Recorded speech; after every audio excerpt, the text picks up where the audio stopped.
I say often to you when I'm standing at this location, whether it's beginning, middle, or end of a sermon, I say often that I'm preaching to myself. So what do you do then when you're finishing up a sermon and the Holy Spirit smacks you upside the head to confirm that very thing that I am and have been preaching to myself? This past Sunday or yesterday, depending on when you're watching this video, at the conclusion of the 11 o'clock service, the Holy Spirit did exactly what I am saying. Confirmed without a shadow of a doubt that I was speaking to myself. And he actually, even while I was standing here, looking at my notes, trying to finish up that sermon at 11 o'clock and read what I had already written for the end of the message, he instead directed me to just be honest and share a story from just recent past about how I had been in error and on the wrong path. And so, since it was only at the 11 o'clock service, I want to share with my friends and family here at Faith who were part of our modern services, whether you were online or Sunday morning at 9:30 or Thursday night. Here's what the Holy Spirit showed me yesterday, right around noon, from this very spot. I'm a Maryland fan. I don't know if you've gotten that from me before, but I'm a Maryland fan. And I have been a fan of Maryland football and basketball for almost 20 years. I've been a season ticket holder. I've been going to the games. I have been cheering. I've even gotten to the point now that I primarily teach on Sunday mornings, where I can't yell as much as I want to on Saturdays at football games anymore, because I come in with a sore voice on Sunday, and so I have to kind of leave that to other people. But I used to be just the scream your head off kind of guy. I'm a fan, all right? And I was at the game this past Friday when Maryland was going to have this program-changing win, or so I thought. Maryland was undefeated, and they were coming in to play the University of Iowa, who was undefeated. I was a better program, but I really, truly thought that Maryland was going to win this one, and this was going to be the moment when things were going to change, and they were going to get this big win, and it was going to be glorious. And then if you know what happened on Friday night, it was a fantastic, flaming failure. I mean, fantastic failure. And I was crushed. I was assuming this was going to be different, and this is when we were going to win, and I was crushed. And mainly because I wasn't just assuming a win, I was consumed by that football game beforehand. I was watching all of the video that had to do with that matchup. I was listening to the podcast. I was reading the press releases. I was watching the press conferences. I was consumed. And when I came to that event, to that game, I was informed, and I was ready, and I was in it, and I was invested, and I was a fan, and then I was so let down. So let down. I was so just in a bad way in that game that I had some friends at the game who I wasn't even a good friend to them, because I wasn't even hardly paying attention to them. My countenance had dropped so much, and my soul had just almost been crushed just by this silly little football game. And this past Friday led even into Saturday morning, where I still woke up sad. And yesterday, as I was finishing up the 11 o'clock service, and I was challenging the church family to say to the world, you can have it, you can have the world, give me Jesus. I realized by conviction and encouragement of the Holy Spirit, Tim, man, start preaching to yourself. See, because I don't know if you're like me, maybe you're not. But sometimes I get consumed by things in the world. I want the world to win, just like I want Maryland to win. I want things to be different. I want there to be victories for what is right and what is good and what is ethical and moral and biblical. And I want all of that. And I'm a fan of that, and I'm invested in that. I want a win.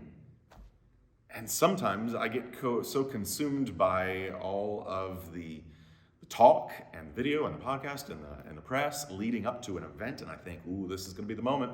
This is going to be the moment when our nation's going to win, our world's going to win. This is going to be the moment when it's going to change. This is going to be the program shift.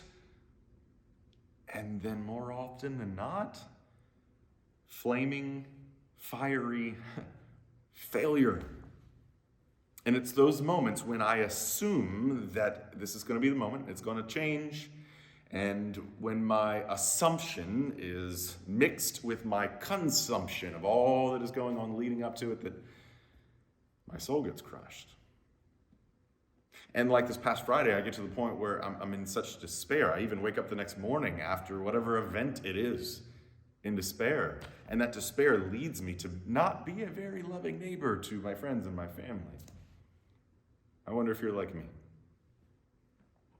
I wonder if you're like me and you just assume the world's going to win. You assume that our nation is going to win. You assume that the world's going to do the right thing. You assume that the world or our nation is going to do the right thing. You assume it. This is going to be the moment when the vote's going to go in the right way. This is going to be the moment when policy goes in the right way. This is going to be the moment. And when we assume and are consumed, sometimes our soul gets crushed. I challenged the church yesterday. Let everyone else have the world. Give me Jesus. I want to clarify, I want to make sure, we are called to love the wins in our world and in our nation. We're called to work towards them. We're called to be the 12th man, yell and scream and yes, that's what we want. We're called to be invested in. We're called to be fans, but not fanatics. Somehow, some way, I and maybe you have gotten to the point where I've assumed that the world is going to do the right thing, that our nation is going to do the right thing. And when I have assumed and consumed all the way up to it, I've gotten to the point where my soul gets crushed. I made a deal with myself several years back, going to Maryland football games and Maryland basketball games, that I wouldn't do that. Years back, I would ride high and ride low, and my emotions, my heart were up, down, and I was just this unstable fan of the team. And I got to the point where I realized that wasn't healthy, and I just had to go and be invested, but not be affected. My brothers and sisters, how affected are you by a failing world? I mean, we want to help the world win. That's what we're called to. Prophet Jeremiah reminds us that we're to seek the welfare of our city. Jesus tells us we should love our neighbor. Jesus gives us so many parables, the Good Samaritan, of how we are to interact with our world. James tells us we should look out for the widows and the orphans and the father. I mean, we have so many biblical mandates to try to do our best to help the world win, help our nation win, help our neighborhood win. But why do we expect it? I mean, our world is going to end in a flame anyway. Our world and our nation it's just all going to get burned up when God sets everything straight later on anyway. We should want to win, but I suggest we shouldn't expect to win to such a degree that our soul gets crushed when it doesn't happen. I don't think it's healthy. It's not healthy for me, and if you're in the same way, I don't think it's healthy for you as well. Let's be truthful when we say to all around us, listen, you can have this world, but give me Jesus. Because Jesus, when we are with him, we are in a kingdom that is eternal, not temporary. We are in a kingdom that makes us more than conquerors. We are in a kingdom that is victorious as we share in his resurrection. I promise you, read the end of the book, we are in a kingdom who wins. And that is the only win that we should hold on to. That's the only win that we should expect. I believe that's the only win we should be consumed by. Be a fan, help all of the other little small wins. But don't get so overly invested. Be a fan, but not a fanatic of our temporary world, our temporary kingdoms. In fact, Jesus would put it this way: you're in the world, but you're not of the world. Let's be in the world, but not of the world. Let's love our world, be a fan of our world, wanting our world to win, but realize we're already with the victorious anyway.